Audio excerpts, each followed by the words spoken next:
We already were. I was going to say, so nothing new.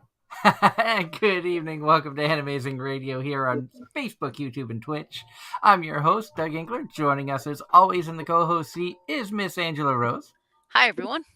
And Mr. Darren Starling. Good evening. We want to remind everybody that Anime-Zing Radio is brought to you tonight by Home Circle Media. For the latest and greatest in anime gear, everything from pens, pencils, stationery, and officially licensed art books, be sure to check out homecirclemedia.com today or look for them at an upcoming convention near you.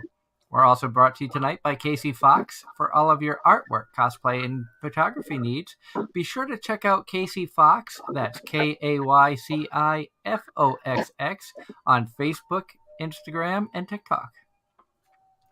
Tonight, we're just going to have fun chatting. As the title says, Spring Anime Hot Takes.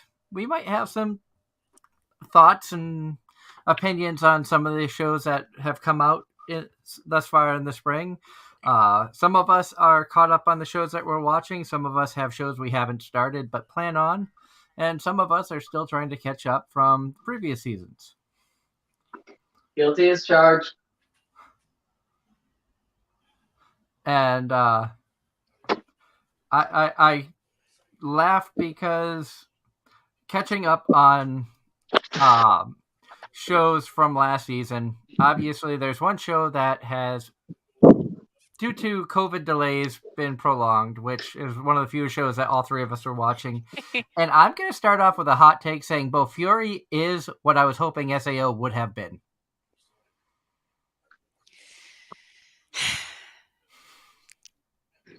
Hi, Sharka. Good evening, Sharka. That's a hell of a statement to come into, but Bofuri is, in my opinion, what I was hoping SAO would have become. I'm going to disagree with that because they are two very, very different shows. Yep. Don't forget, one was Life and Death. Bofuri is very... and, okay, there we go. Bofuri, when season 1 dropped, it was so light and fluffy and amazing, and it did not take itself seriously, if that makes sense. Sword Art Online was very serious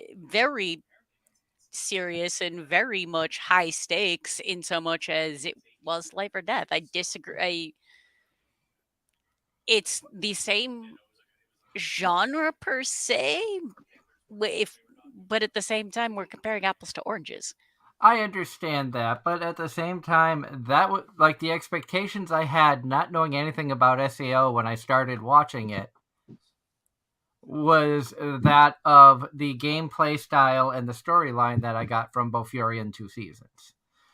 The thing that I enjoyed about Bofuri that I didn't enjoy about SAO was there was no romance. There was no... They didn't take themselves seriously. I thought it was going to be going into SAO.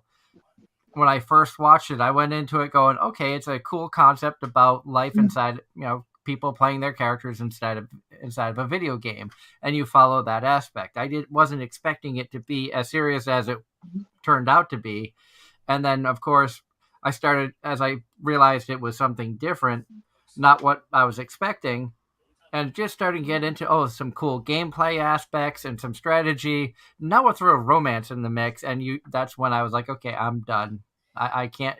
You threw something that really didn't need to be a part of the story at that point in time, in my opinion, and that's where I jumped off and haven't gone back since. That is fair. Where Bofuri was the expectations that I had for SAO. So that mindset from SAO transferred to Bofuri, and Bofuri definitely delivered what I was expecting and what I was looking for. All right. I would suggest you go and check out the Gun Gale spinoff. It's self-contained. It's self-contained. It does not have the romance aspects. There's some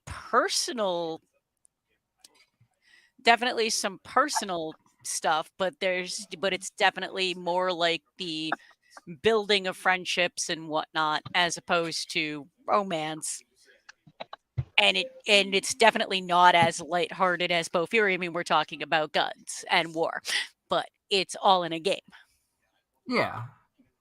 And there's definitely no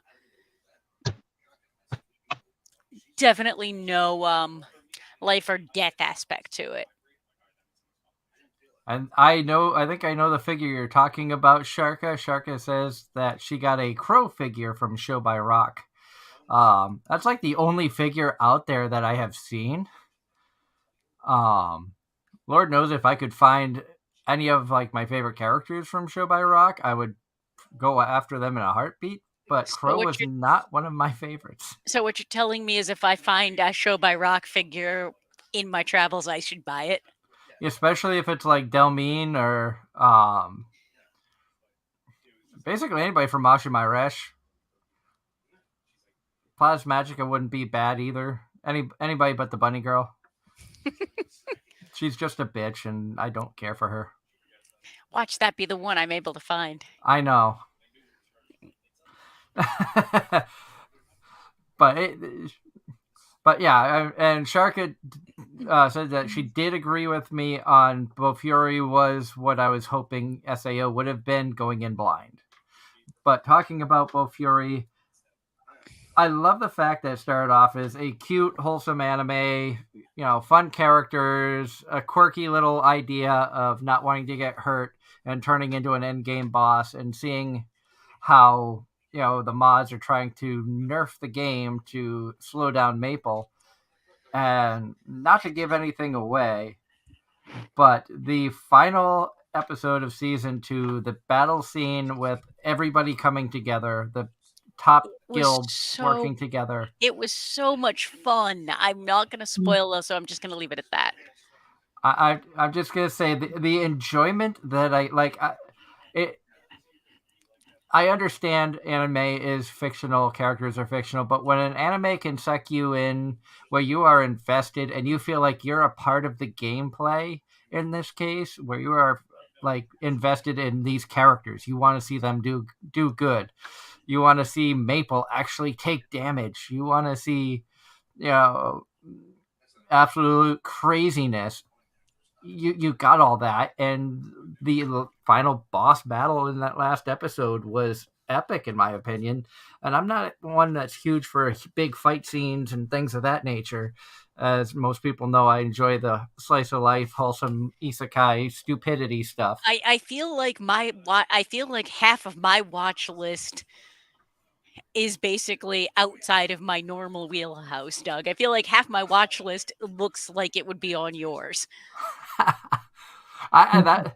That's from what I've been hearing about Ashinoko, and that's a show I am planning on starting. From what I've been hearing, this show is gonna catch me off guard and gonna blow me away. Like, there's a couple of shows on my watch list that I think both of you would enjoy. I'm watching actually a lot more cutesy slice of life, as I call it, fluffy, more so than usual, but it's all really good. What was your opinion, Darren, on the final episode of Bo Fury? I was just glad to see her pull out a technique we haven't seen in forever. Yeah. Mm-hmm. Because that's probably the most OP technique in the game. And I think a lot of times, where she didn't use it in forever, I think a lot of the viewers forgot she had that. And also remember, she could only use it once per day. It got nerfed from 10 times a day to once per day. Yeah, and that was before. One beforehand, it was unlimited because they didn't realize what that ability could do. And then they limited it and further. Yeah, it started off like the first event. She could just use it on anybody who showed up, which is how she finished third. As most people didn't stand a chance because she just used Devour or Hydra and they were done for. Her poison resistance and defense skills were just so off the charts. Nobody knew how to plan for it. I will say that, and no spoilers, but the way they ended season 2, I can't wait for season 3. Same. And Sharka says Maple is a wonderful character. We could not agree more. I cannot express how excited I am about finally getting a chance to meet Megan Shipman, the English voice of Maple, at PucciCon in October. I am so excited about that. What? Yes, I know you want the autograph. No, what I might do is I might actually print out one of my D&D character sheets from when I played literally Maple. Like I named the character Maple and everything. Do it. I would be happy. I'd be happy to get that signed for you. Because at the time we did that, I think season 1 had just finished.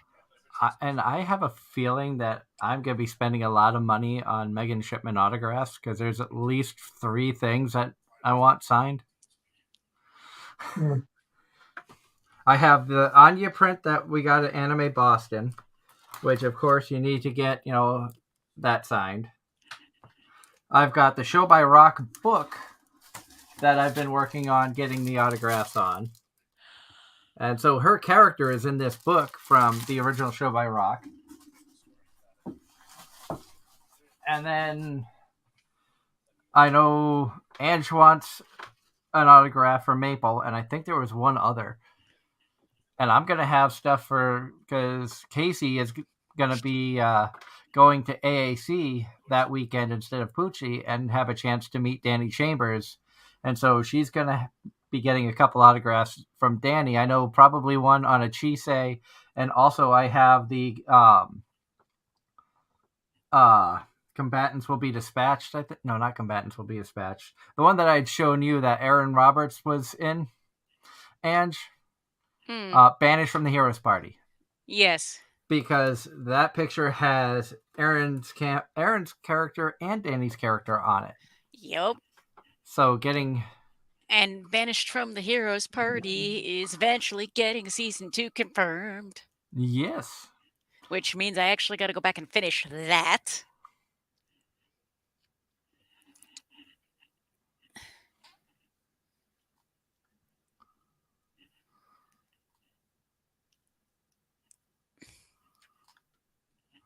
And HH in the chat says, so, possible spoiler, what ability do you think Maple will go for? I'm guessing something cute with no intention for combat ability, but ends up synergizing.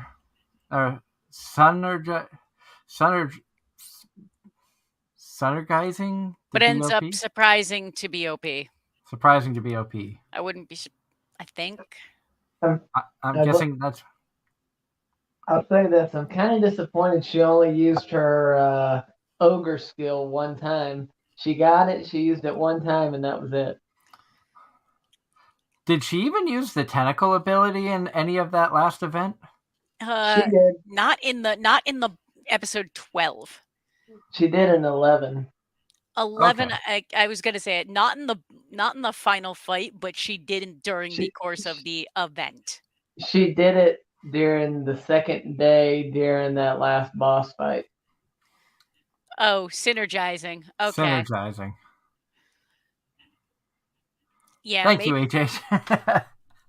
Maple is, I don't know.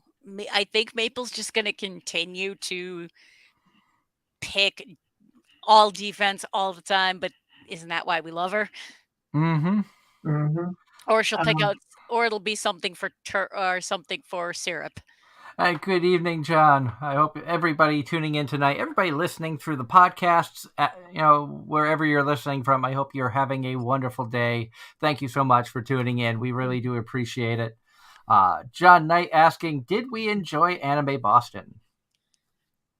It's hard to believe that was like a couple weeks ago. Yeah. Anime Boston was overall a lot of fun. Saturday was pure chaos with back-to-back panels, quick dinner, and then the last voice actor interview.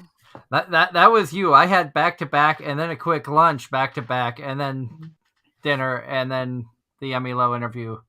No, Emmy was the back to back. Oh yeah, that's right. Emmy was part of the back to back because we had Sarah Nutacheni as the last one. As the last one. You are correct. I was too many. Yeah, But I had Erica Harlacher and Christine Cabanos back to back, and for Erica, I was the only media outlet in there. We are currently getting ready to do editing of the press interview videos that we got, and those will be uploaded hopefully within the next week or two onto the channel. Nope, I did.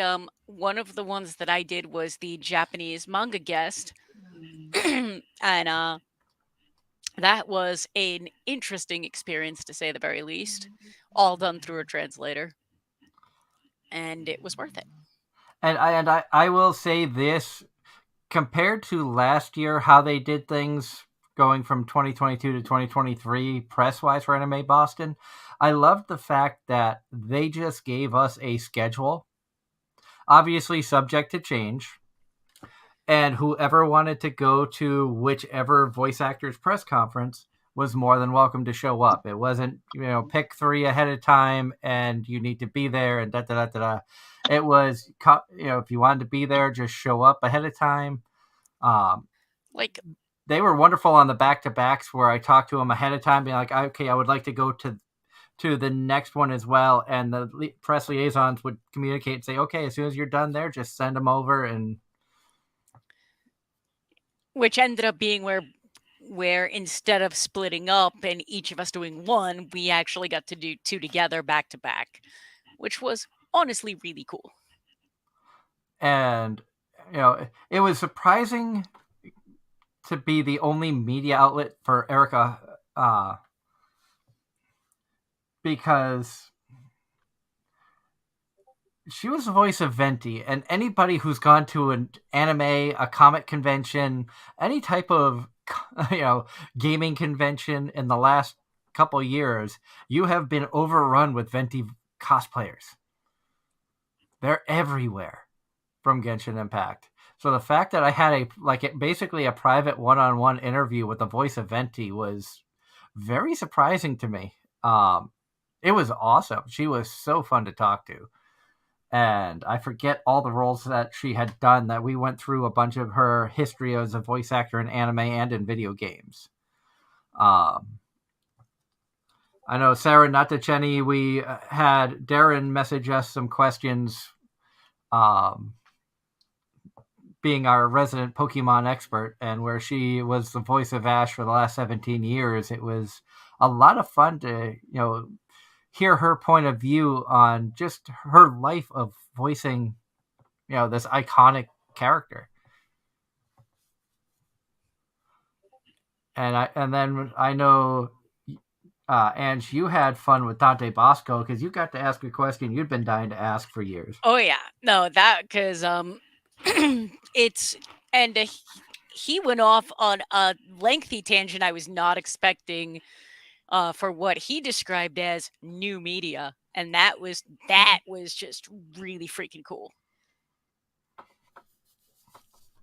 And I didn't even know that he had done the Play Monopoly for real money.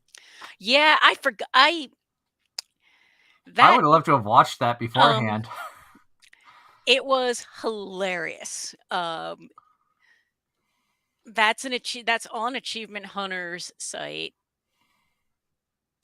They did a set called Hardcore Tabletop where they did one with a set with 6 Achievement Hunters, and then they did a season 2 where they did other YouTubers, not just Achievement Hunter, and Dante Bosco was part of that season, and it was just so much fun.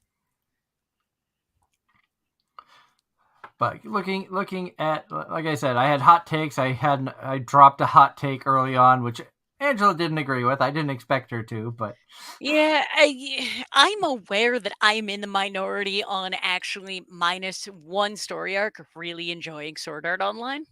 It's I'm in that minority also, just so you know. Huh. No, Darren enjoyed Aliciaization and on. Oh, He agreed with me that from everything I hear, SAO sucks with Kirito. see, there's The best only episodes are when he's not there. Is what I'm there's hearing. only one story arc that's that bad, and it's The Alpine. yes, the Alfheim arc you can skip. You can mostly skip. It's crap, and then it gets significantly better. I will agree that Alice is the Alicization arc. All of it is fantastic.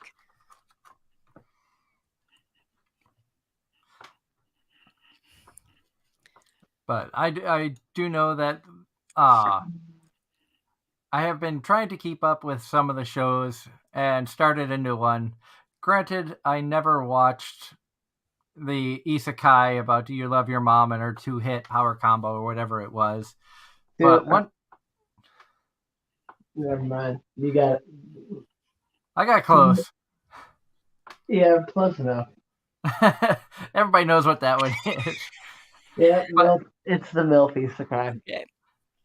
But I did start my one-hit kill sister. And I will say this much. This is one of the most ridiculous shows I've seen in a long time. Are they related by blood? Yes. The main character dies and gets transported into another world. Well, in that, but he's got no skills, no abilities. He is starting at level 0 with no skill points. He somehow wishes his sister was there as he starts getting into, facing a beast that finds him in the woods. And suddenly, out of nowhere, she appears. When figuring out what happened, she was so distraught by the fact he was in a coma that she slammed her head against the wall so she could be where he ended up. Because she is that obsessed with her little brother. That is just part of episode 1. I'm going, what the hell is this show? Then you get, okay, here is a adventurers group that is supposed to be extremely strong. They go off to face the demon lord, as you see in so many other isekais. All get destroyed by one of the generals of the Demon King's army. She happens to run into our main character as he's trying to escape for his life from another monster attack in a village. He runs into her and accidentally calls her, sister, thinking that it's his sister and not somebody else. So now this demon kind of takes a liking to him. When his overpowered sister shows up and the two of them have to face off. Sounds like chilling in my 30s. This is more ridiculous than chilling in my 30s. Is actually a really good show compared to this. This is more stupid than Beast Tamer, more stupid than Harem Labyrinth in Another World. So I can go back, so I can pointedly ignore this. Yes. This is one, I'm not going to say it's as bad as some of the shows that we talk about being bad. I will say that this is a show that, just out of curiosity, I will probably try to finish. But if I'm going to drop something, this would be amongst the first I would consider dropping. And for me to say that about an isekai that has some quirkiness to it, it's got to be kind of shit. No. I suppose I'll start with my maybe hot take of most isekai is shit. I don't think that's a hot take. I think that's a general consensus amongst 90% of the anime fandom out there, including isekai fans. Mm-hmm. Because I'll acknowledge that a lot of isekai is shit. But something like In Another World with a Smartphone that is not a great show is still a guilty pleasure because it's a fun, quirky, take your mind off of life and just enjoy something stupid. Oh, speaking of which, did you see not Giga, but his other channel, Garnt? He did a video of the top 20 I isekai. just saw tonight that he had done that, so it's probably something I'm going to watch after the show tonight. I have I not s- actually watched it. I actually started it before you sent me that message. And it's not actually his list. It's IGN or one Oh, of it's those. it's like when Joey did the top 30 IGN list and basically picked it apart, or Yeah, IGN or Kotaku or one of those. Yeah. basically. However, I will say this: I'm o- I only made it to number 20 something out of the thing, and there were three in there that were like old.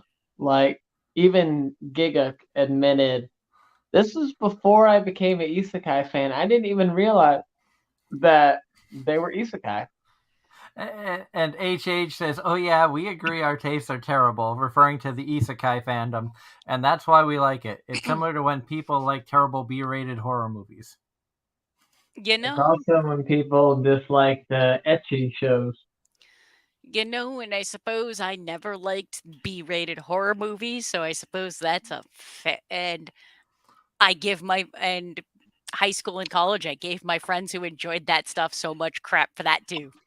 So this makes sense. I'm not a horror person, but I don't mind a horror anime, but I don't like actual horror shows for the most part. And Ross says was never interested in One Hit Kill Sister. It it was a weird story plot, and I'm not into that one. Did you watch Ross? Did you watch the one about the mom? Did you watch the MILF Isekai? Yes, You the know milk Connor did. Sakai. Well, The, excuse me while I choke here on my allergies. oh, yours too. Yeah, That time of living year. that time of year, my car was covered in pollen and then it rained. Well, Mm-hmm.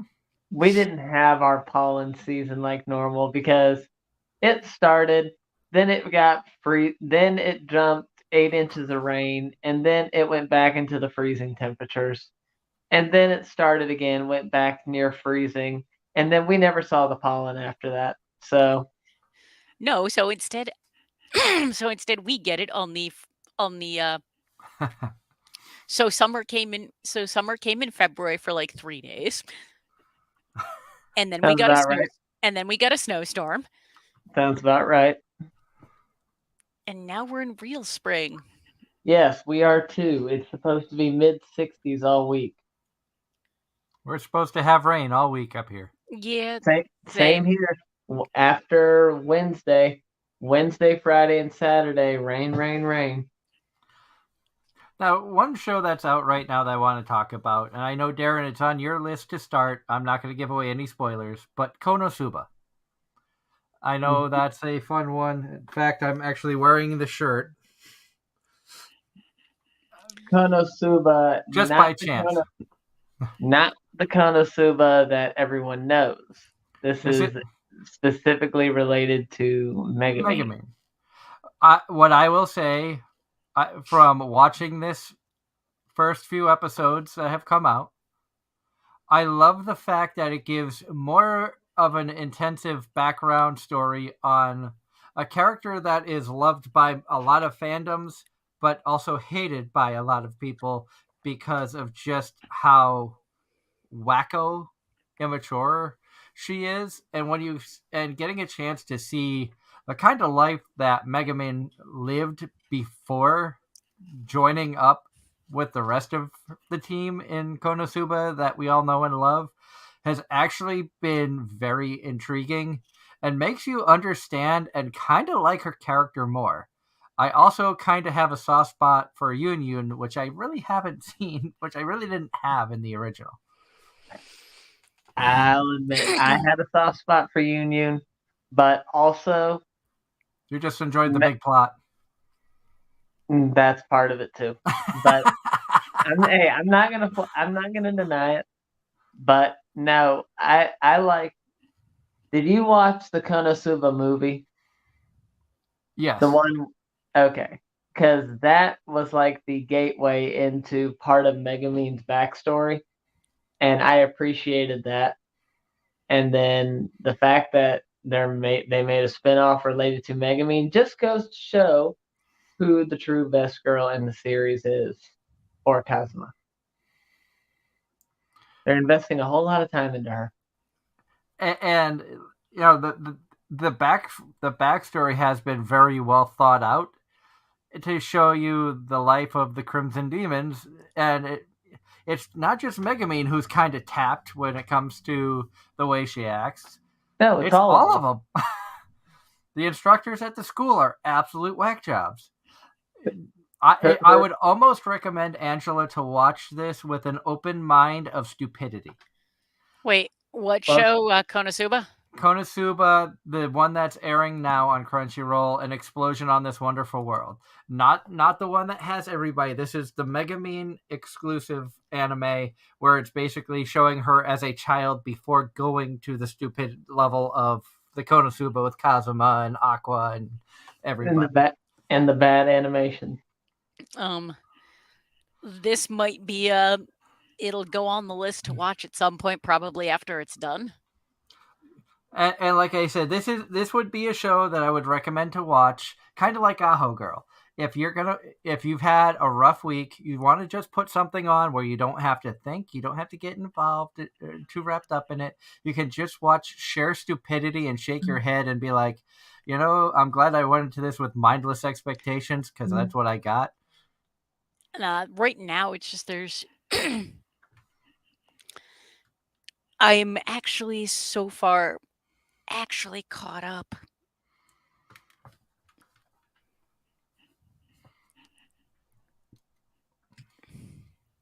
And to answer your question earlier, Darren, Ross says, I have not seen Multi-Target Attack, stayed away from it when I bought the manga novel when it came out and just couldn't get into it and crept creeped out by the plot. So he's right there. He couldn't get into the mom one and he's staying away from the sister one, which Fair. Very fair. I didn't watch the mom one because I thought it was a ridiculous concept, and then because of Gigix video, I was like, let me at least see what this anime is. I think I've given it the 3-episode trial, and it's like, if there's one I'm gonna drop, it's definitely gonna be that one. 2 of them that I definitely will not drop is Kuma Bear and Smartphone Season 2s for both of them. They both have been really good. Are you planning on watching Smartphone Season 2, Darren? Yes. I will say early on he finds another one of those mystery islands, and he has to get tested like he did on the first one on the garden in a very unique way. I don't want to spoil anything, but he definitely gets flustered. Now, one new one that I'm watching that I think actually both of you would enjoy because it is like the most wholesome thing that I've watched in a while is Skip and Loafer.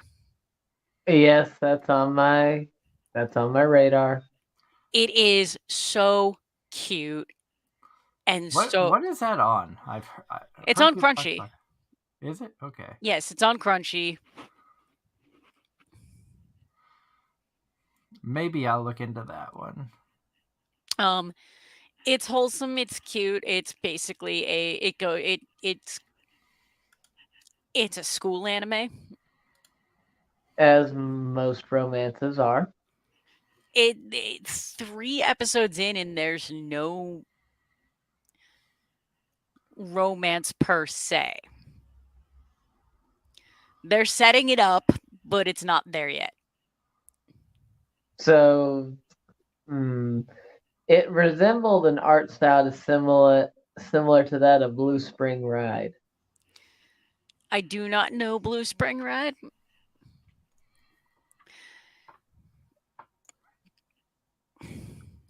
I'll wait for Ross's comment on that one since he was it him or Mario that was hounding me to watch Skip and Loafer? I don't know, one of them. It was one of them. but that's one of the ones that is not normally something I would pick. The fact that you've gone 3 episodes in and you're like, okay, it's kind of a slow setup, and you're still intrigued into it says something. It's Knowing well it's not your style. it's well written, good character writing, and it's shaping up to be just really, really cute. Yep. And episode 3 had a couple of moments that hit a little too close to home for me because of how I was when I was younger. When they can hit you on that emotional level, you know they got you hooked. And Ross in the chat, not regards to your question or your comment earlier, Darren, but says, okay, something shocking I need to say. I've been watching a cheat skill in another world. Been looking forward to it for a couple of months, but holy crap, go watch the ending of episode 3. That's all I can say. Is that the It's isekai on. where he gets isekai twice? Yeah, I believe so.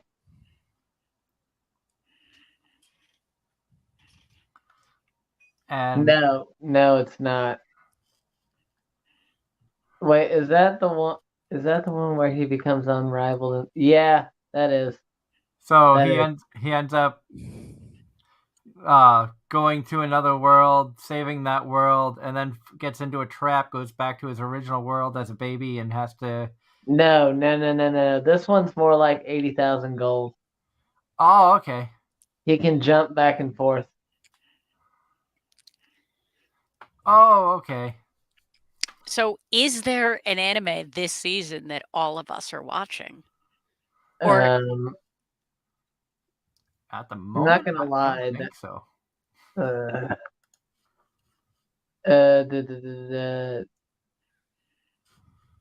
though, did you ever? I know I mentioned it, and you said you were gonna look more into it. Are you watching Dead Mount Death Play? no, I actually did put it on my list, but I've been so all over the place that it was basically good luck on keeping up with the ones I started. And happy belated birthday to Christopher Sabat, whose birthday was yesterday. Thank you, John, for letting us know. Um, the changing gears here, touching on an anime you said you were gonna watch. Are you watching Too Cute Crisis? That is one that I am planning on starting. Like I said, I haven't touched any high dive shows thus far because of time, and things have And been absolutely nuts. it was Ross that did tell you guys to watch Skip and Loafer, and it is worth it thus far. Um, out of my list, the other one that I think you guys will enjoy is Opus Colors. That's just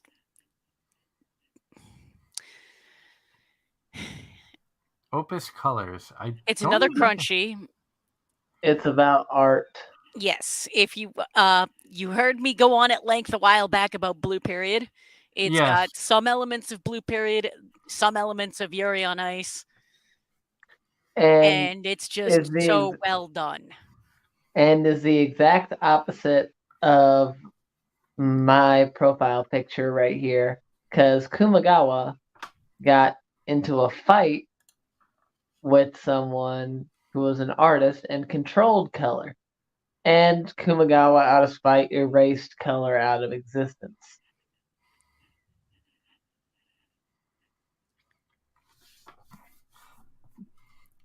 But no, the rest of my list is fairly predictable for me. I think my list is pretty predictable for me.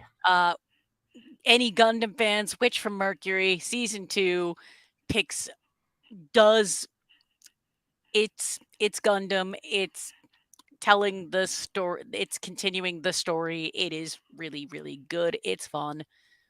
It's girls' love, as Giga would say. It Gay it girls in it. is It is, but it's not. It's complicated. I just had to throw the Giga Client out there. Fair.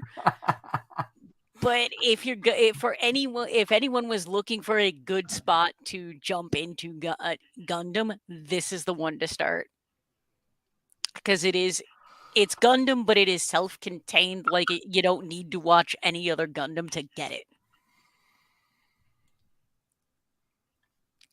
And John Knight's pointing out in the chat that Dr. Stone Season 3 English dub is now streaming on Crunchyroll.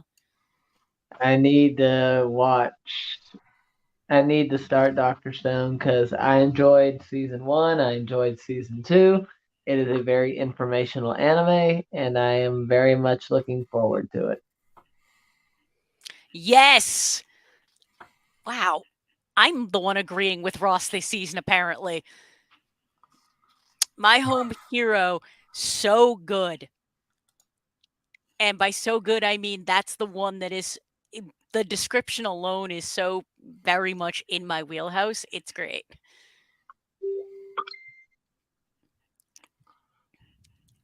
Actually, that's the one where episode 4 dropped, I think, earlier to either 5 late. hours ago. So earlier today, so I'm only seeing 1, 2, and 3, but it is so good.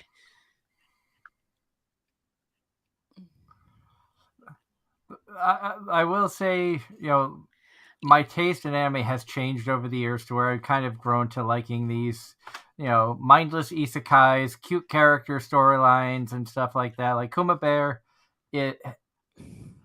I get, after seeing so many dubs, or so many season 2s of shows come out recently, and some are deserving, some are definitely not deserving of multiple seasons.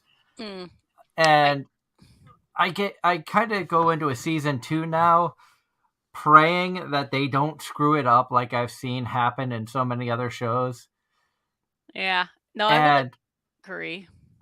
Kuma Bear, like after season 1, they could have left it. I don't. When I heard Kuma Bear was getting a second season, obviously I was excited. One. Ironically, 2 of my favorite characters that Marissa Lenti voices, both shows got a season 2 this season. Of course, Yuna from Kuma Bear, and season 2 has started off strong. They picked up right where season 1 left off. Didn't feel like they skipped a beat at all with trying to get into a season 2. Picked up the storyline, and it's the same Yuna, the same quirkiness that I got out of season 1. Smartphone, I was excited to see come back because they left some questions at the end of season 1, including talking about how many wives the main character ends up picking up. And you only got to see a small number of what the final count was supposed to be based off of unnamed sources. So I'm curious to see who else comes into the picture and what lies ahead for our main protagonist in Smartphone. Even though it's like the dumbest concept, nowadays I can't even say the dumbest concept. It's just, okay, God dropped a lightning bolt on a dude and he wanted to bring his smartphone with him to the new world. God was like, why not? Tell me that isn't something that kids would do today if that really happened. How many people do we know that are addicted to these little things? That if you were going to another world, you wouldn't want to have that with you. Especially with how helpful they can be with maps and God updating maps and everything so that he can figure things out. Ross is saying yes, but he finds it weird that they changed the English dub actors. Which show? Because I talked about Kuma and I talked about Smartphone. And Ross, I'm going to agree with you about the wife from My Home Hero. There's definitely more to her that I hope we see get exposed as the episodes go on. And My Home Hero, is that the one where like the daughter ended up with Yakuza or The something. daughter And ended up getting the daughter ended up in a relationship with, it's not Yakuza per se, but it might as well be. And the father caught wind of the fact that the boyfriend was a jerk, and the father decided to take matters into his own hands, and the mother got involved, and it's it's elaborate, it's hilarious, and it's I'm enjoying it. And Ross answered you and said smartphone. okay, yeah, I saw that, and I am trying to pull up the English cast for smartphone from both the season 1 and season 2. Um, and yes, Toya's voice actor changed. So the main character went from Josh Greeley to Bryson Bogus. Yumina Celeste Perez now. I don't even see Yumina shown on here.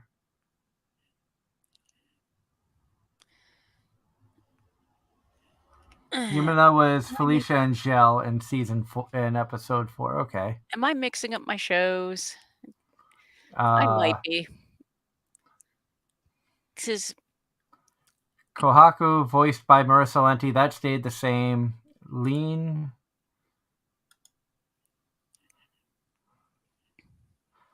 Liam. I see Liam as Laura Woodhall. So yeah, they did change up. It looks like quite a few. Lisa Clark is still there. Jill Harris is still there. God, and Barry.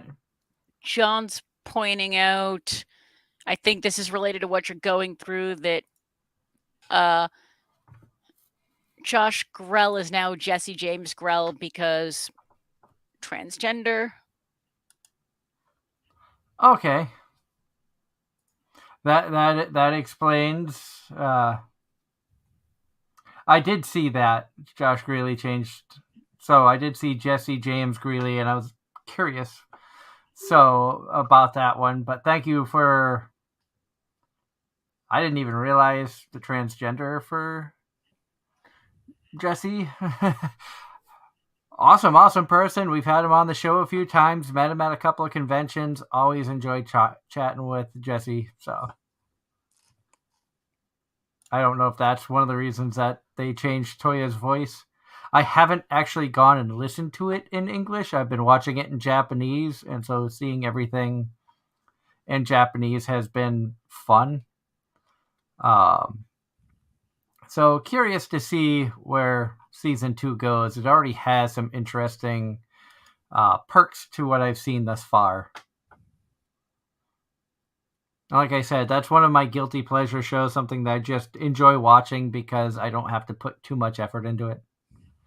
It's not one of those shows that you have to be mentally awake for or anything. You can just sit back and watch pure stupid comedy and just the kind of stuff I enjoy.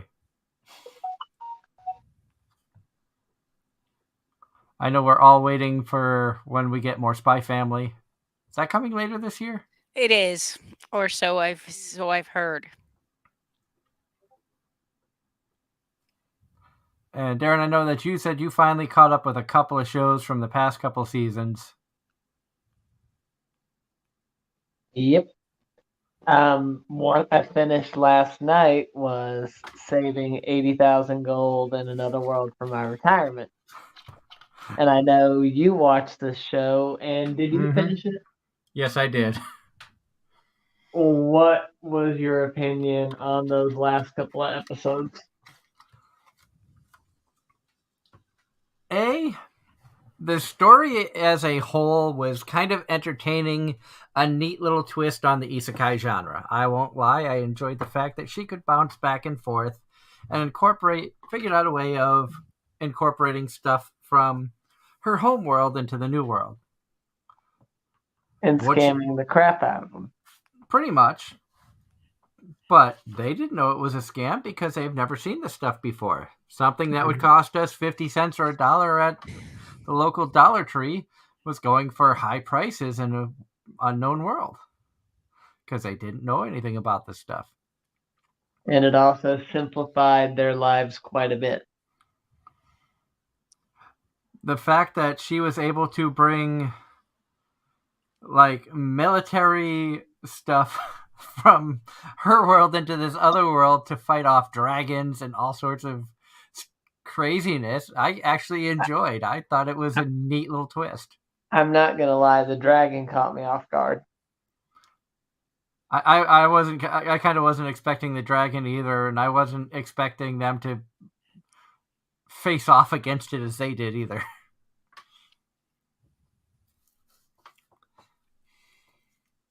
Hmm.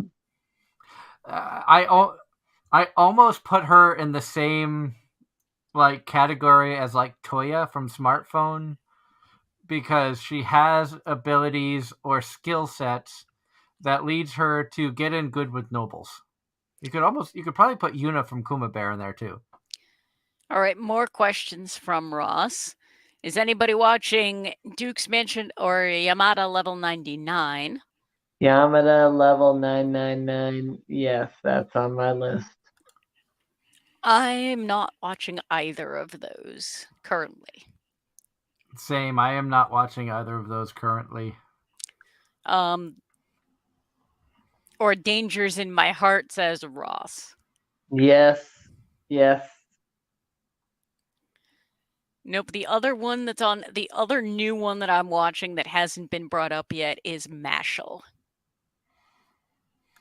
So yes, basically, Masshole. so Black Clover 2.0. From what little I read of Black Clover, I'm going to go out on a limb and say this one's better. Hot take, potentially. Insomniac after school. Considering.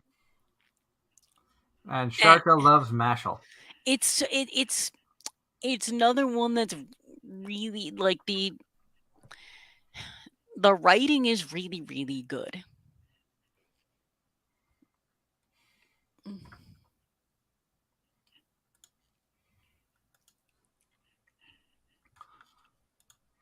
I said right now, like I have a few that I still need to start that I haven't, and I know that there are a few episodes in. Yeah, I'm in the same boat. I've got a few of those on my list as well. Including like Megas' Bride. Loved the first season. I've been told the second season has started off really good. I do plan on starting that at some point.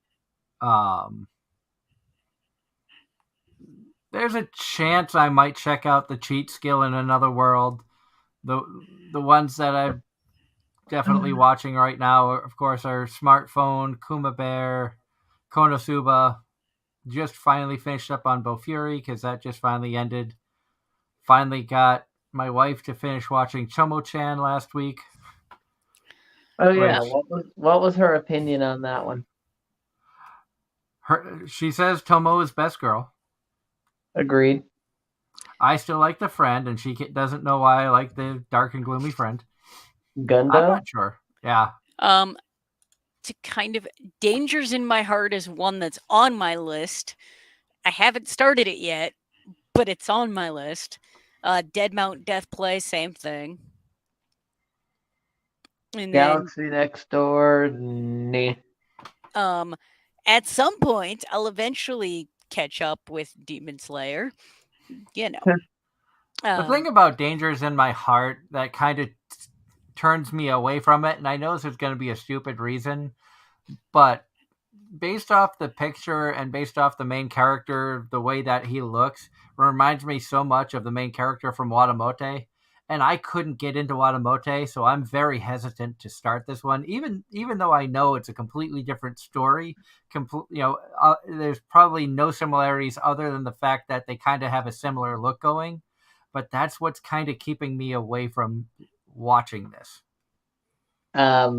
Is it bad that I own Watamote on Blu-ray but haven't actually watched it? I mainly bought it because Right Stuff had a killer sale, either them or Sentai. And like I tried Watamote multiple times. I started it, and I don't think I've gotten past like episode 4. But no, this one, after I think this is one of the ones we talked about last time or at some point, and I ended up putting it on my list because it looked like it was just dark. It was like I'm looking at this description and it sounds like I might enjoy it, but it's also a romantic comedy, which means 50-50. So we'll see.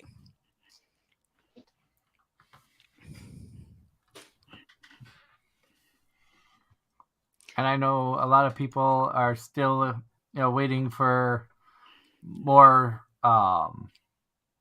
Demon Slayer, more My Hero, more Attack on Titan to maybe finish it. The new season of Demon Slayer started, but I'm not caught up. And going back to last season, John Knight's saying that he added Blue Lock to his anime watch list. And I'm right there with you. I added it to my list and I still haven't started it yet.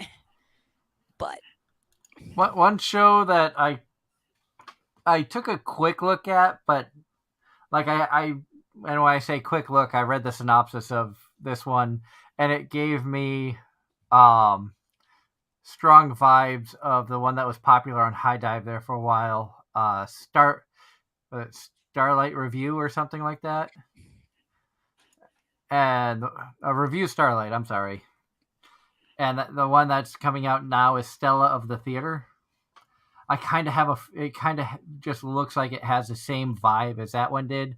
And it was interesting, but I never finished Review Starlight.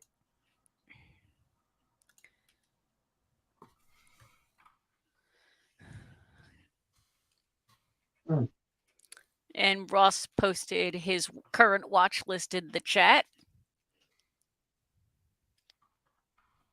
And it looks like Ross has at least one show with all of us, based on this lovely conversation.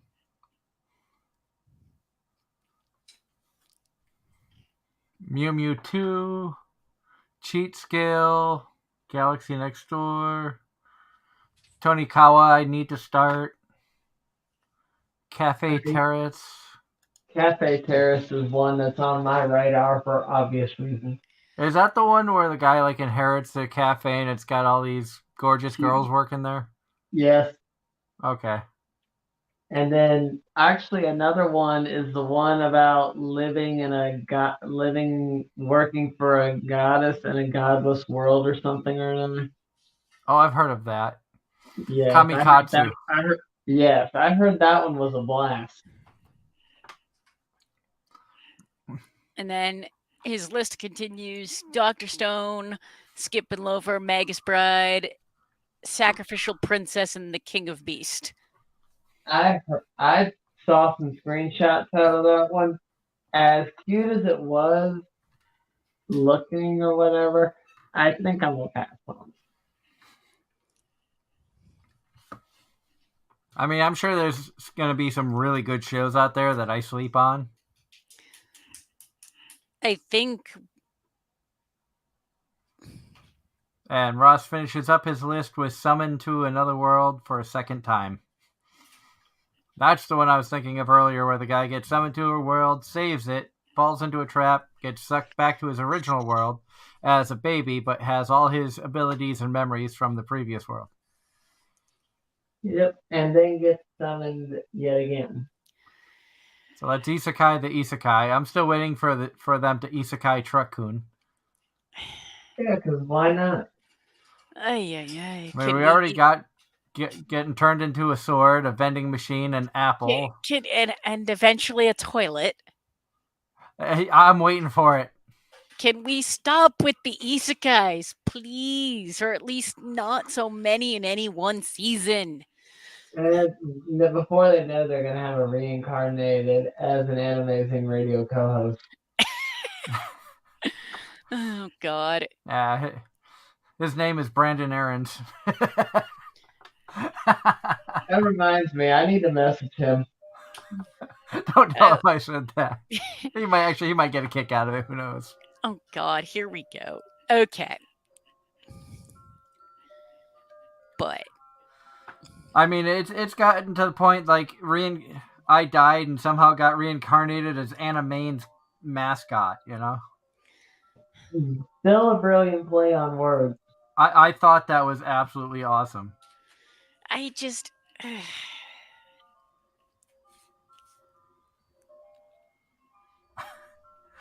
I have to laugh as I've said before. I'm going to be moving to Pennsylvania at the end of July, and so I put a resume up on Indeed saying that willing to work and looking for work in Pennsylvania. I get sent a job opportunity from a Ford dealership. Where is it located? Columbus, Texas. I'm not going to Texas. I'm sorry. John, what you hear is Doug's clock in the background, dinging off that it is 9 p.m. Yeah, I have one of those really cool like musical clocks that plays different classical music every hour, and like it twists and does cool stuff. And that is we are at the halfway point of the show. And we've already dropped some bomb hot takes. Yeah, we have, and some not so hot takes. I still feel like my start to the show dropping that bomb. It was like right off the bat, you're like, no. That's one of those that came out of left field, and I'd been sitting on that. I didn't tell anybody about that one. I've been sitting on that since I've watched Fury. That's fair. That's just one of those. I enjoyed the hell out of both shows, minus the Alvi arc from Sword Art, because that arc is garbage. Now, maybe at some point, if I find some time where I can go and like pick it up at like Alicization arc or something, maybe. If you're gonna do that, do Alice. I also think the Gun Gale spinoff. It's literally 12 episodes, and it does not have Kirito. Shinon shows up for like literally the first episode as to make it clear, hey, this is a Sword Art spinoff. And then she goes away. I don't even know who Shinon is. It shows you how little I remember. One of the girls from Sword Art.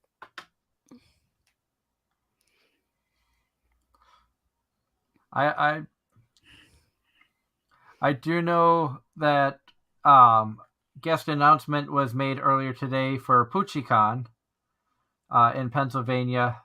So anybody who's interested in going to the Camelback Resort in the Pocono Mountains in Pennsylvania for PuchiCon, October 21st, 22nd, they just announced Ray Chase is going to be there.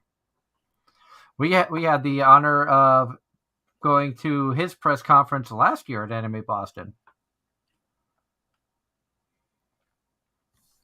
He was part of the comedy trio. I was going to say, I was not there for that. That must have been Friday. I'm trying to think. It may have been Friday. Because it was Ray Chase, Max Middleman, and I forget who the other one was. I definitely was not there for that. It was amongst the let's switch everything around a million times. And I don't even know if I still have photos from that Anime Boston or not. Why? Just... All right. Ross, I found something worse than being reincarnated as a vending machine. Apparently there is a shovel. There is As a Shovel light novel. Was looking up to see if the list of reincarnation got worse. Ross, thank you for sharing that. I'm reincarnated as a shovel. Oh my god. Exactly. Good God. I will say, even though I haven't watched this show, Giga put a video out that we watched tonight. And this is a show, Darren, that you've been wanting me to check out. I don't know if you've seen the video that Giga put out. I don't know if it was under the Giga channel or Garnt, but it was definitely one that you have been saying I should watch, and it's called My Life as Inuki-san's Dog.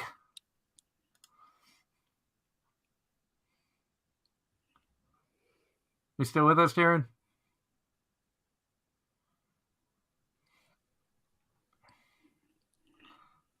Maybe not. Maybe not. But from what I saw in the video, I don't know if I want to watch this anime.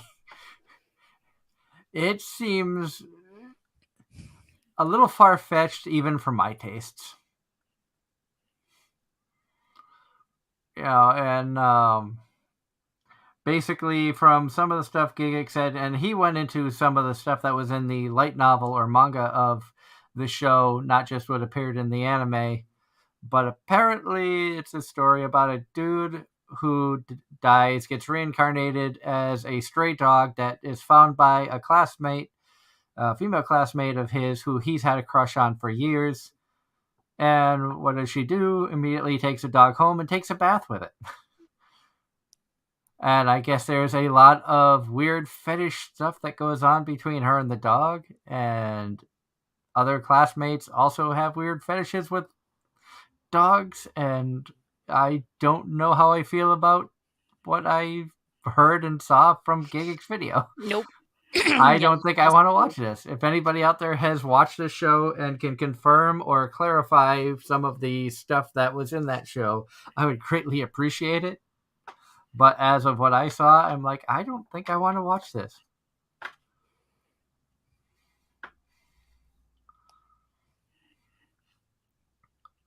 And that's coming from somebody who watched and enjoyed interspecies reviewers.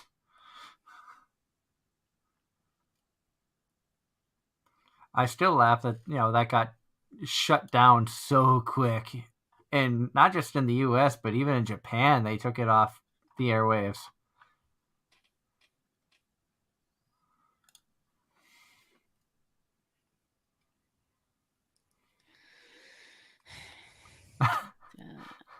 What was it that got weird fast, HH?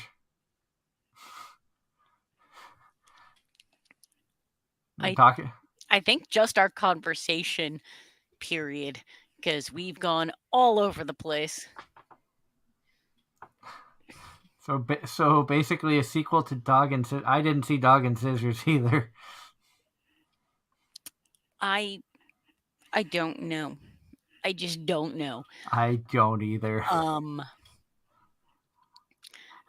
As you know,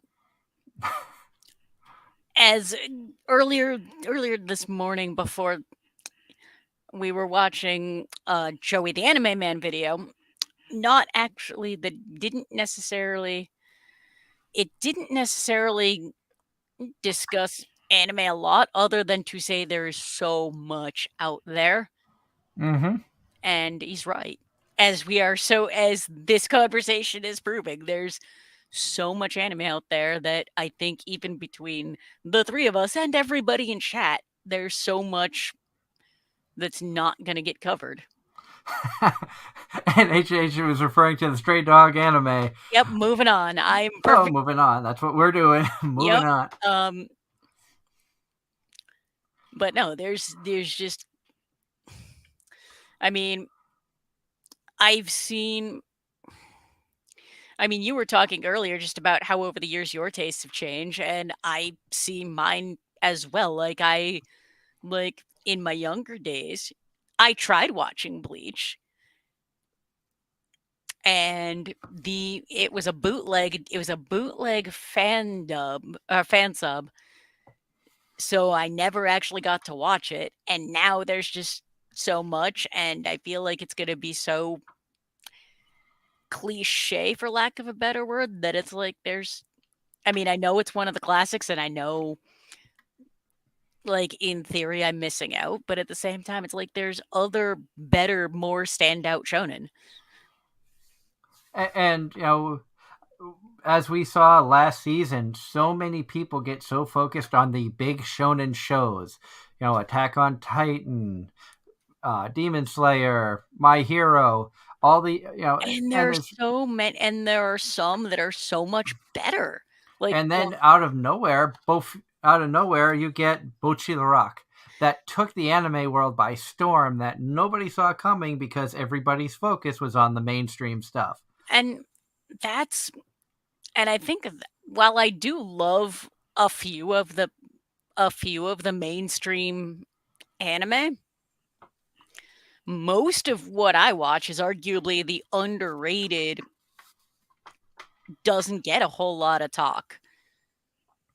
Mm-hmm.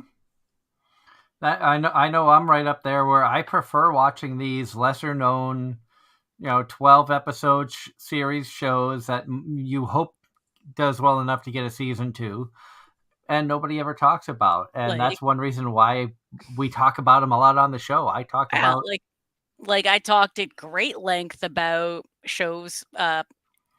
Heck, Tokyo 24 was in my top 5, and that one, like, I don't think anyone like that got like no love here. mm-hmm. Ross says he didn't watch Bocchi. You missed out. You give us recommendations all the time. Bocchi the Rock successfully did what Watamote couldn't do, and that was make an awkward character relatable and lovable. And the fact that they have a banger soundtrack doesn't hurt.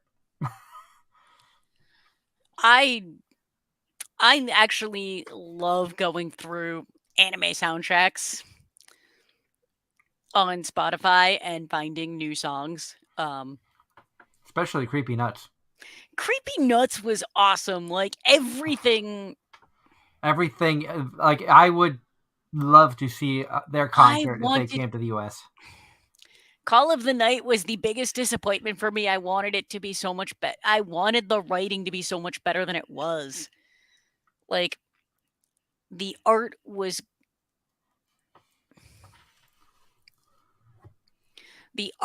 awesome. The soundtrack, the score. I just could not. The interaction between the two characters was just, it didn't do it for me. And there's nothing wrong with that. You gave it a shot, and that's all we had asked. And the reasons that we told you it was good, you agreed with, and the storyline just didn't hook you, and that happens to everybody. And like everybody has that one thing that if that one thing is not met, it's a deal breaker. Yeah, I know. I do have to have figures of Nazuna. Yeah. I mean, for some people, that's the art style. Like, for some people, it's art. For some people, it's other things. For me, if the story doesn't grab me, I don't care about everything else. Could be A+, but if there's no good story hook, uh-uh. And talking earlier about shows that fly under the radar, Ross says, for example, no one's talking about Parallel World Pharmacy, but it was amazing. Nobody talks about it. I loved it. I thought it was fantastic. That was part of that like pharmacy trilogy shows that came out like 3 seasons in a row. There was a pharmacy based anime. Yep. I've talked about a bunch of ones that I really enjoyed that got no love. 86, Moriarty the Patriot. Mars Red was another good one that I think got no love. Granted, the best part of that was the end theme was done by Hyde, so there's that. Now, one thing that, and switching gears a little bit here, talking about underrated anime as opposed to the overrated or very popular anime, artist alleys have become oversaturated with so many artists have pieces from so few animes. You can go to any convention, whether it be an anime con, a comic con, a sci-fi con, and you'll find artists who have done artwork from Spy Family, Demon Slayer, Attack on Titan. There's those select few that you will find artwork at every table of. And I suppose even though we all enjoyed it and we all put it on our top 5 for last year, we could argue that Spy Family is in fact the overrated show we all enjoy. Yeah, I'll agree. Like it has a lot of hype. I love the fact that it's so different from everything else I watch. It takes itself seriously, but in a comedic way, which sounds weird to say, but I But think you understand what I mean by too, that. because it's serious, but it doesn't take itself seriously. I mean, yes, I bought an Anya piece from Anime Boston, but having a wife who's an artist and giving her the idea of, maybe you should do some artwork of characters from the not as popular shows might be a good niche. And she was the only one who had anything Bo Fury, anything Kuma Bear. I think she had the only Call of the Night piece in Artist Alley. I didn't see any when I was walking through. I don't know if you saw any. No, but I also Artist Alley was at the point, by the time I got there, it was so crowded that I hit the point of overwhelmed. Yeah. Um, I did more of my walking around like Saturday night between 9 and 10 when a lot of the crowds were not in there.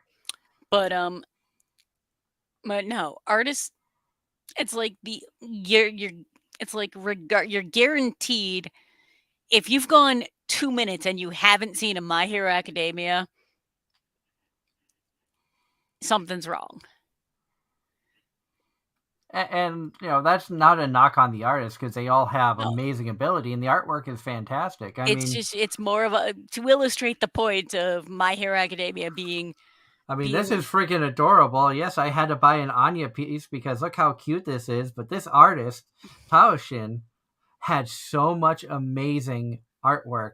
But no, the point, like that was the big thing I noticed. Like, is credit the artist.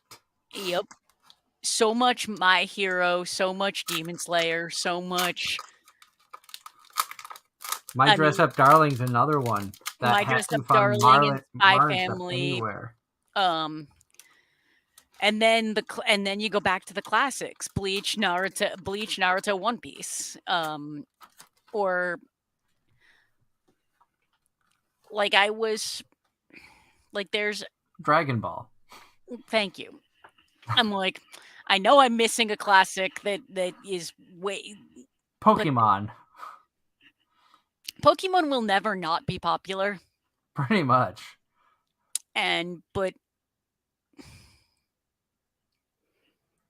But it's something else. And if we have artists who listen to us, it's just a suggestion. Find shows that interest you that aren't the mainstream because you're going to find an audience out there. Having the Kuma bears on buttons, I think my wife almost sold out of those, plus prints. Same thing with Syrup and what was Sally's pet there? I'm drawing a blank. But she had buttons of both of them, and I think the Syrup sold out. That one almost sold out. And you don't even have to have the main characters. You could find some of the fun or cute side characters, and people will love them. But do what you like, or do what inspires you, as opposed to just doing what's popular. Because and thinking about it logistically, if you're gonna do a My Hero piece, say you're gonna draw Deku, or you're gonna draw Sue, or you're gonna draw Bakugo, you're gonna be not necessarily competing, but there's gonna be, if it's an Artist Alley that's got 50 artist tables, I guarantee 40 of them have other My Hero stuff in some way, shape, or form. So you're going to be competing, and not that it's a competition, but people are going to be comparing your stuff to 40 other artists and whose art styles are like the best or prices or many different things, as opposed to if you go and you find, something that I've talked about before. You don't see a lot of idol artwork out there. Love Live With artwork, how popular Love Live is. You don't see a lot of Love Live artwork. And Ross has an interesting take. This is just my opinion on the subject. This new series people are watching, Oshinoko, is popular, and he's honestly not going to watch it because he thinks it's a creepy and terrible plot. That's probably a hot take, but definitely a valid one. From what I heard, because my wife did watch it, and she told me if I'm going to watch it, get ready because it will hit you in the feels. It's an interesting subject matter, and the fact that the first episode is basically an hour and a half long movie to get you into the series. I haven't watched it yet, but I kind of want to. I've had multiple friends of mine tell me, hey, you need to check this out. And my wife even said an isekai idol anime, 2 types of shows that I really enjoy. It really was not what she expected, and she's looking forward into continuing watching the series. So it has my interest peaked. Just knowing that be ready for emotional damage. Have the radar up. Which fun little fact, I did bring that the little note from the mystery bag that I got that said emotional damage into work for my coworker, and he got the biggest kick out of that. See, looking at the description and reading the synopsis, I'm gonna kind of agree with Ross on that. Based on the description, it's one of those does not interest me.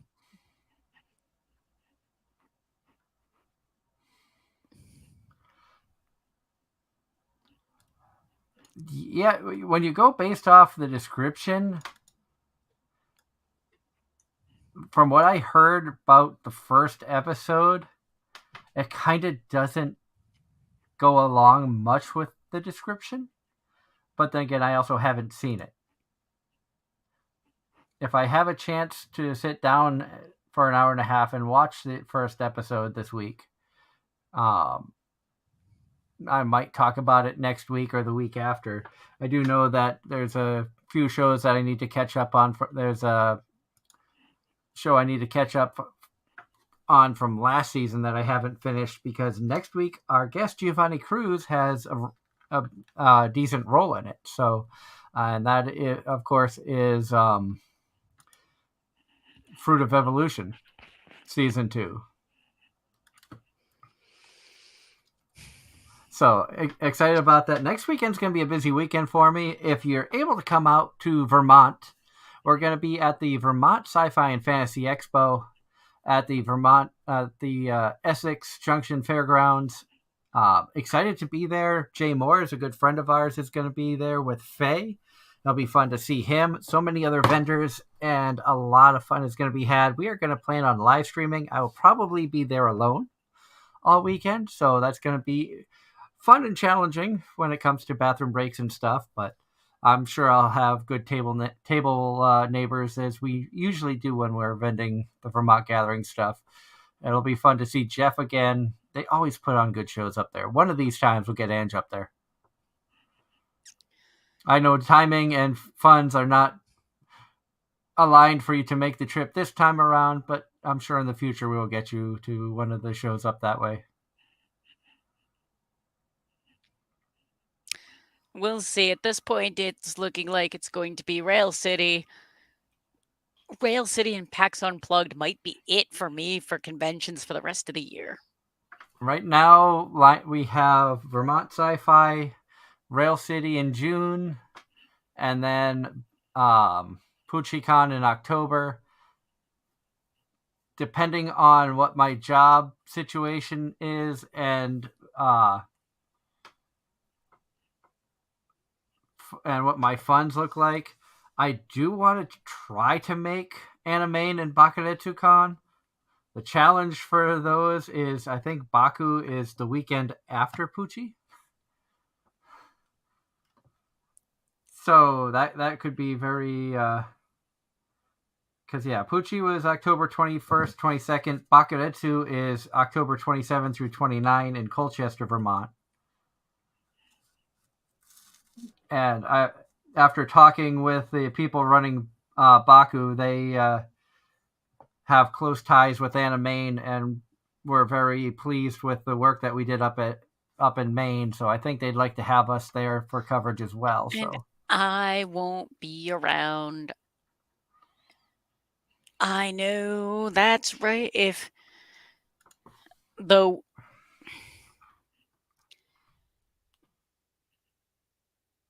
I know. And then Anime-Zing is going to be November 10th through 12th, so that's going to be a couple weeks after Baku. That I might be able to pull off. No, for a husband's birthday, we're doing a cruise.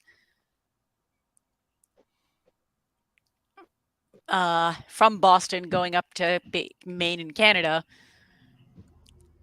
But it's the weekend, but it's, I believe, right around the time of AAC. Or it's the week after. Baku is the week after AAC because AAC is the same weekend as Pucci. Yep. So, which is why I'll have Megan Shipman, Ray Chase, and J. Michael Tatum, and Casey will be hanging out with Danny Chambers. And I forget the other guests that they have for... I took a photo.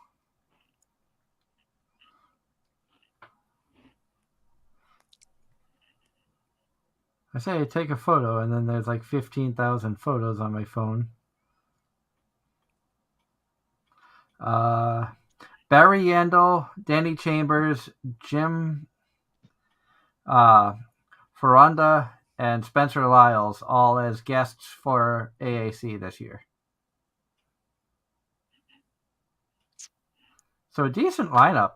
Better than what AAC's had in the last couple of years, I'll say.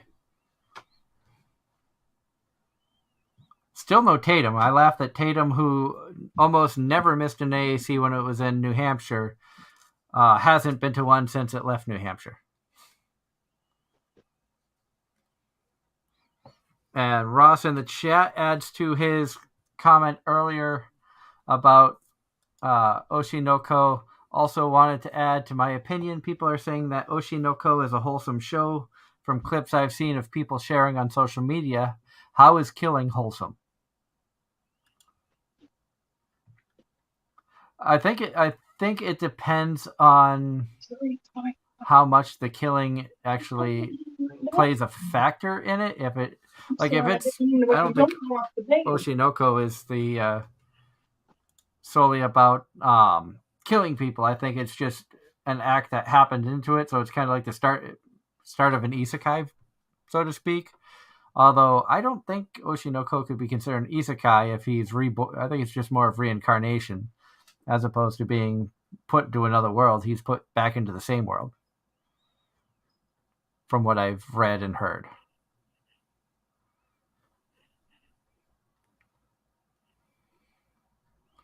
I think we've gotten to the point now of the fine line between isekai and reincarnation, where being reincarnated in the same world does not classify as isekai, but I can't be 100% sure.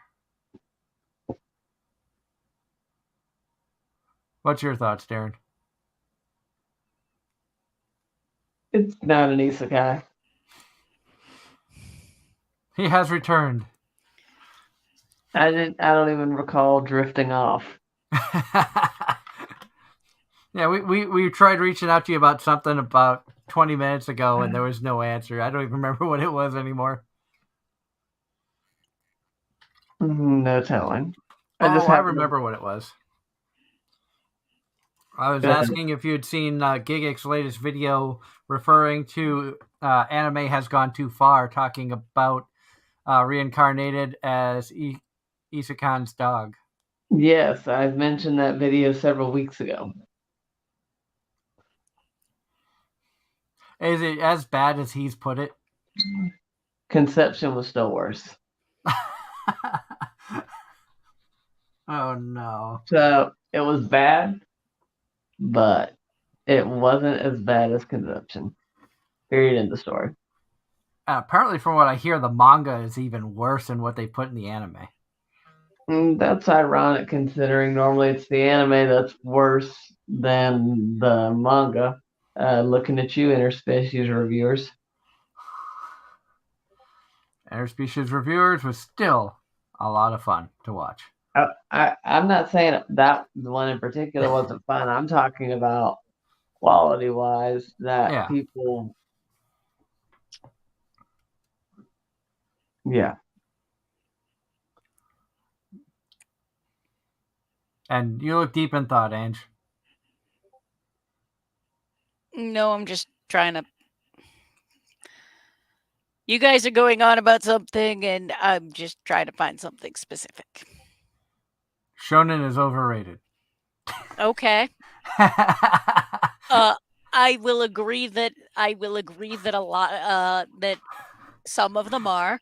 There are some really good underrated shonen anime. Oh yeah.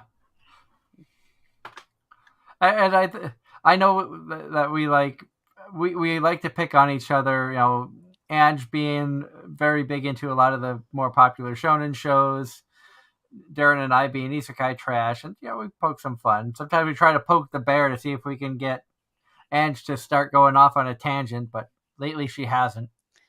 No, I did that already. I did that at the start of the show tonight. You actually did get me going with the Sword Art comments.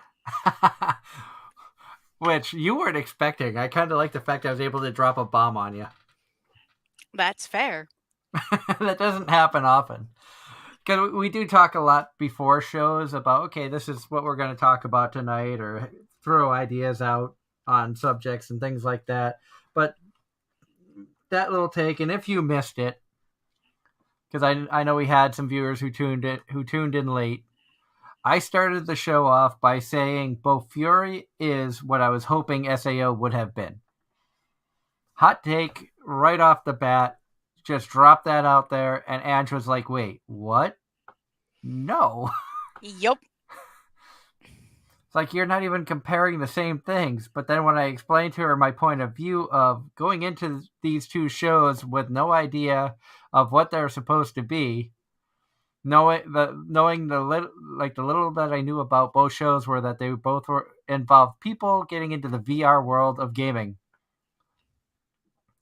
I was expecting more of a Bofuri type storyline in SAO. When I didn't get that, I lost interest and dropped it. And I suppose I went into SAO having some bare bones. I wasn't going in completely blind. Kind of like I kind of surmise SAO as like the action style of Bofuri.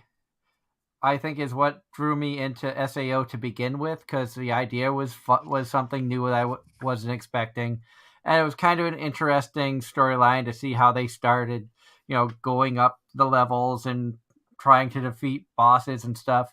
But then they added kind of an MMO junkie romance in there, which I didn't feel that the storyline needed, and that's when I lost interest, because I'd already seen a romance arc in Recovery of an MMO Junkie, which I thought was really done in a clever way, combining the real world to a video game world. So that's just kind of one of the little things that I started off with. Ross says, changing subjects. Next year will be the anniversary of the year we were given one of the greatest anime waifus of all time, but losing her at the end of the series. Kaori from Your Lie in April.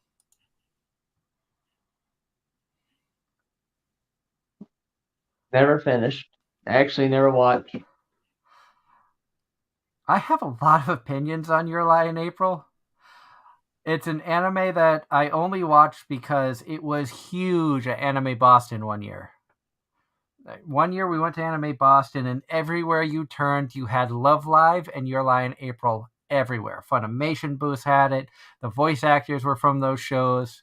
People were talking about it, and and at the time, I hadn't seen either of them, the original Love Live or Your Lie in April. Watched both. Since then, Your Lie in April became very predictable to me. Once you start watching it, and it was a great anime. Some beautiful classical music, beautiful piano music in there, and violin music and everything. But it was predictable. You could kind of see what was going to happen a few episodes in, and the stuff that hit everybody in the feels didn't really affect me because I was already prepared for it to happen. You knew something was going to happen in there.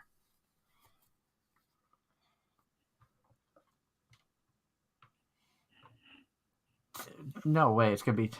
Was it really 2014 that it was big at Anime Boston? Or maybe it was 2015? I don't know, but Ross is saying 10 years next year.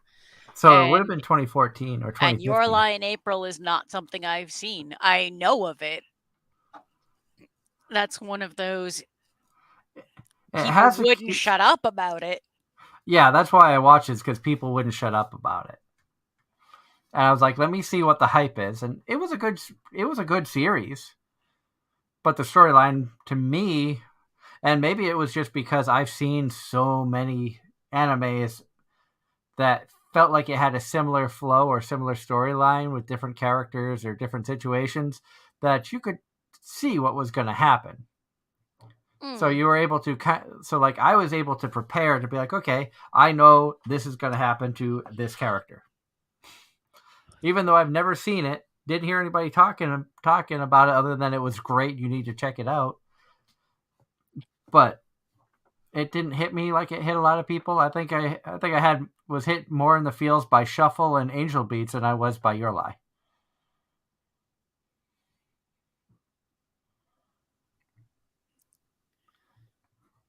And Angel Beats, you kind of have to get past the first episode to really get a feel for what the show's about. And once you discover what the show's about, it really gives the whole series a different feel. But you don't find that out towards the end of the show. And obviously, I'm trying not to give spoilers on any of these, but Shuffle is one of those cult classics. I know Darren has that ranked highly.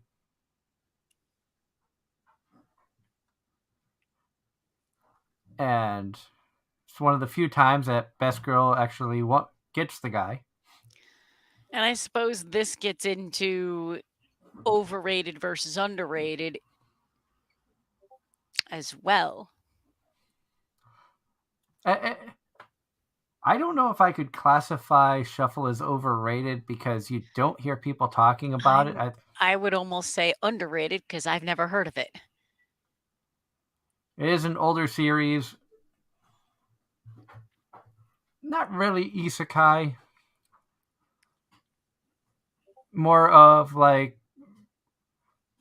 you could almost say harem comedy school. Childhood friend has a illness. Guy's got a choice to make. He's got the childhood friend who likes him. He's got the princess of one of the gods who likes him. He's got the princess of the demon lord who likes him.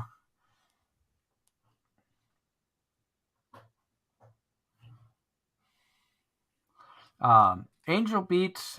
Ross says, I dropped Angel Beats at episode 5 years ago. Someone told me it had romance, but nothing happened by that episode, so I dropped the show. There really isn't much in the way of romance. there might be some hints that something happens, but okay, spoiler alert, I'll tell you what Angel Beats is really about. Angel Beats is really about a world where children who have passed away but don't realize they've passed away go to until they come to terms with the fact that they're no longer alive. And once they come to the realization and they come to peace with the fact that they're no longer alive, you then see them disappear.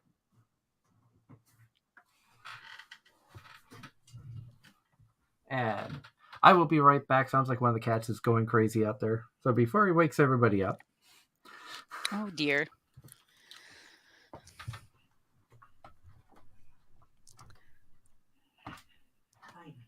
You don't need a box.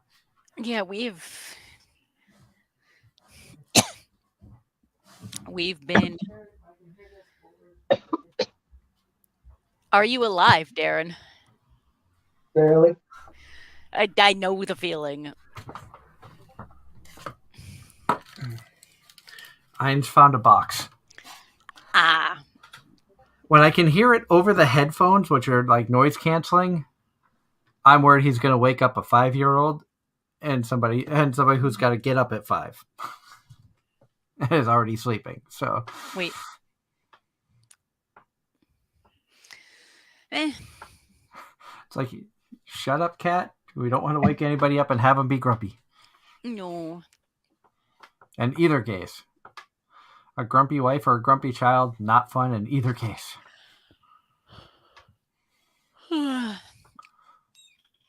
A grumpy Darren, that might be fun. One of these years, we'll take over Darren's house. We'll go to Anime-Zing,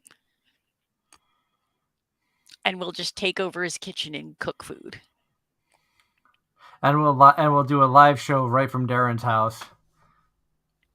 Hell, the live show could be me cooking and you guys giving me shit for it. Who knows? Because I think it'd be fun. Because I won't be able to react. Or we could literally just do a show where all three of us are live, and then the whole how long does it take to get me to react to something stupid? There's a troublemaker there. I was gonna say floofball. He's got to get his airtime in somewhere. Right, Ainz? He's interested in something on the couch. It's not a box, therefore it's acceptable. Yep, he's being quiet. The wonders of cats. Yep.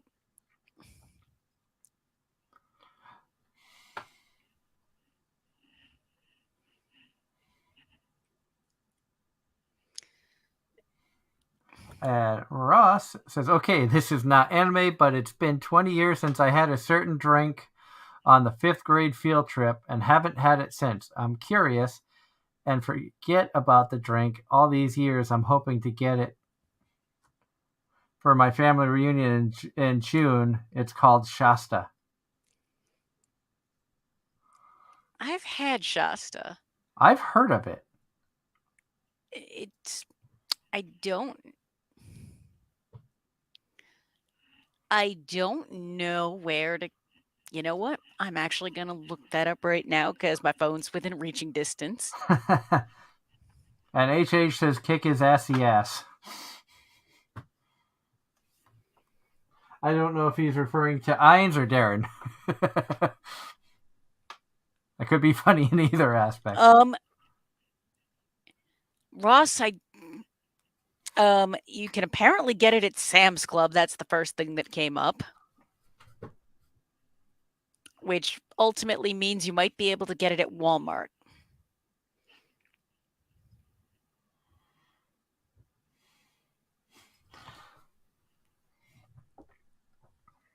And there's a ton of flavors.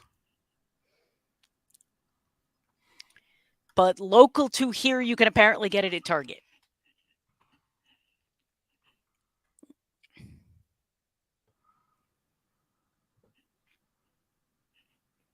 And You can also get it at shastapop.com.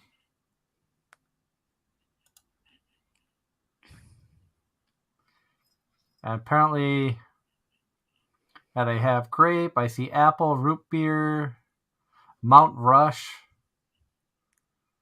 cola, orange cream, tiki punch. So all sorts of different flavors.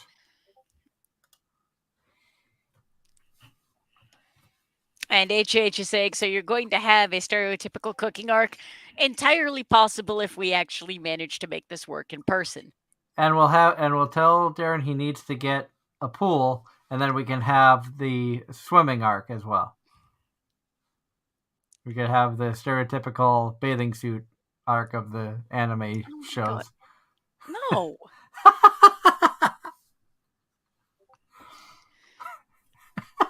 I'm refusing to partake in the beach episode. Thank you very much.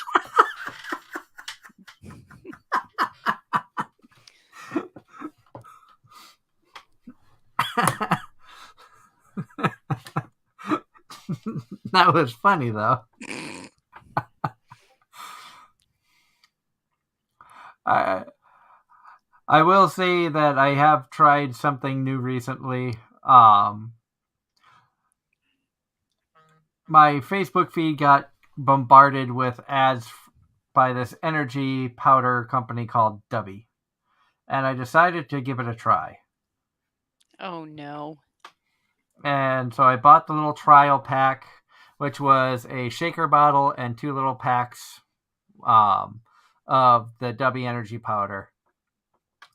And I have to honestly say, it wasn't badly priced for the trial pack. I think it was like $15-$16 plus shipping and handling, which of course they get you on the shipping and handling because everything's outrageously priced nowadays.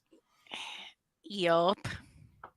And I got it it came in Tuesday. Tuesday was a day that I had training at my day job from 4:30 to 6 p.m. Had to rush home, take a quick shower, change to get into my outfit for the second job, and instead of my usual coffee, knowing that it had come in, I decided to give it a shot. After working from 8 to 6 at one job and then 6:45 to 11 at the second job, I was more mentally awake than I had been in a long time. And I feel that it is thanks to it, because that's the only thing I drank was that. All right. Apparently, we've got our. I'm just gonna put up this. Having not seen more than like 2 episodes of Kobayashi Dragon Maid, I don't know. I don't know what this means, but okay. And HH, I knew that was coming.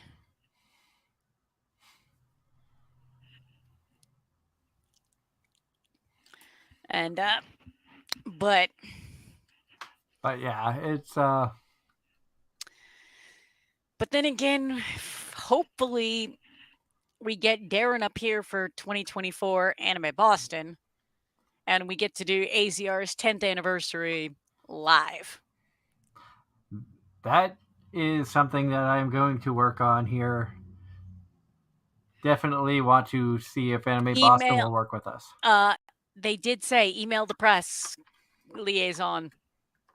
I've already been in contact with one of the press liaisons from Anime Boston. Because remember when we were saying this on Saturday, she did say that if we gave them with the panels, we could definitely, if we talked to them ahead of time, they would put the word in that yes, we are an official media outlet who has covered Anime Boston, and I've currently been in talks with Pam about coming on the show herself. She's just waiting for excuse me, permission to come on. The bosses, her bosses have been very busy. Yeah, with all the after con. I've got somebody. I've got somebody, a potential guest as well. Two of my buddies run. John Knight says, "Bless you, Doug." Thank you. Two of my friends run a shop where they sell anime merch, and they had a table at Anime Boston. They'll be at a few other events, and subsequently, one of the one that would be coming on air with us is the same guy that I talked to initially regarding Anime-Zing because he's on their staff. And subsequently, Small World, but I told them, but he remembered to ping me on Discord with because we talked at Anime Boston, but it was while we were drinking, so nothing got scheduled. I can send you a list of open dates. Ping me tomorrow with that, and I'll just bring that back to him because they're doing enough upcoming stuff, and it's that whole I like to promote my friends doing anime and nerd related stuff. That's what we're here for. And because they act, and we could probably get him talking about just Japan as a whole because they went post COVID, like as soon as the country reopened, they went and bought a whole bunch of stuff that they are proceeding to sell.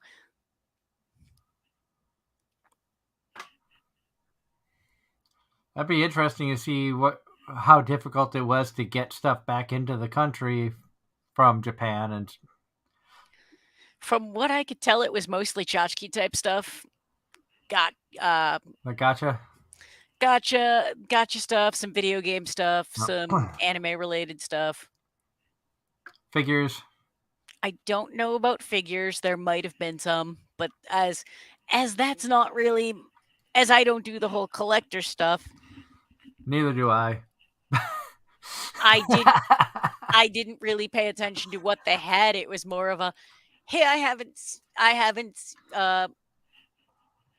seen you in a while. I jokingly say I don't collect anything as I have 5 figures sitting right here. 1, 2, 3, 4, 5, 6 on the bookshelf on the other side of me. And I have a bookcase that basically has been overfilled as the junk drawer. And then a stack of books on the floor, some that have made their way to my desk. And that's not including the bookcase that's in my bedroom or the stack of books that's in the cubby in the other room. I think the only thing I have more of than figures is business cards from conventions. Because sorting through storage, I found a box that had business cards from all the conventions I'd gone to when I still lived in Massachusetts. To give you an idea on that, we were averaging probably 10 to 12 cons a year every year I lived in Mass from the time I started the show. That reminds me. It was a little too late to do it for this year. I have friends from my competitive gaming days. I have friends pretty much all over the country. I was talking to one of them earlier this year about potentially going to Anime St. Louis. But by the time this conversation happened, I wasn't able to swing the trip. And no way could I get a press badge. But that begs the question, if I were to if I were to do Midwest conventions as press,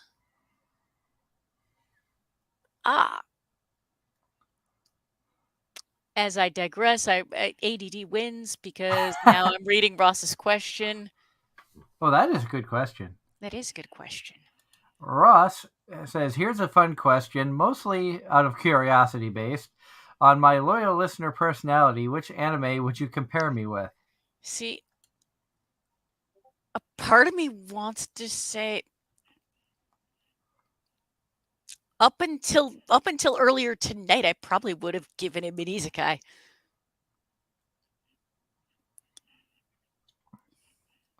I mean,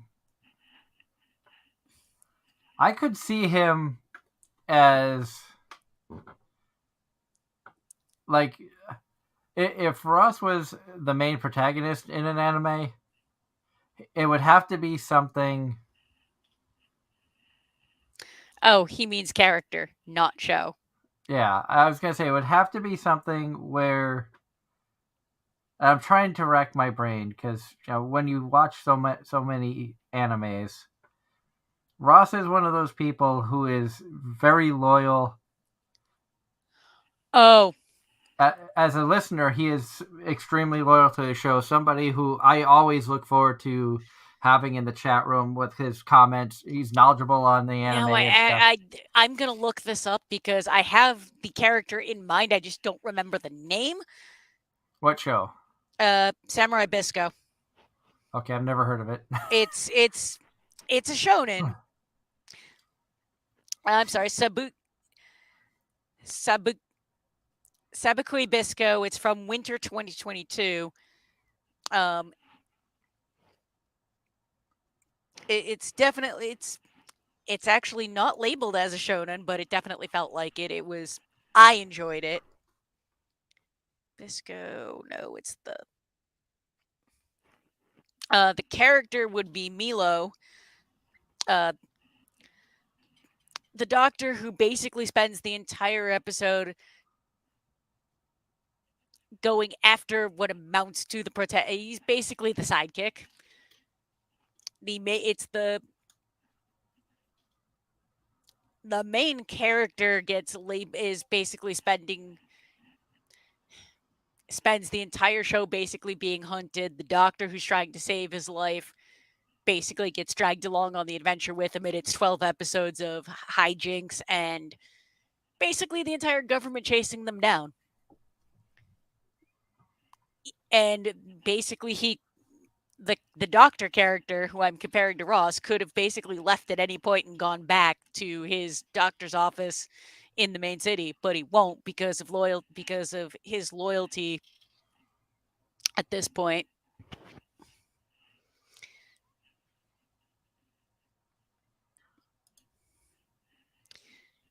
But if you want a fun sci-fi adventure show, that's another one that I would recommend.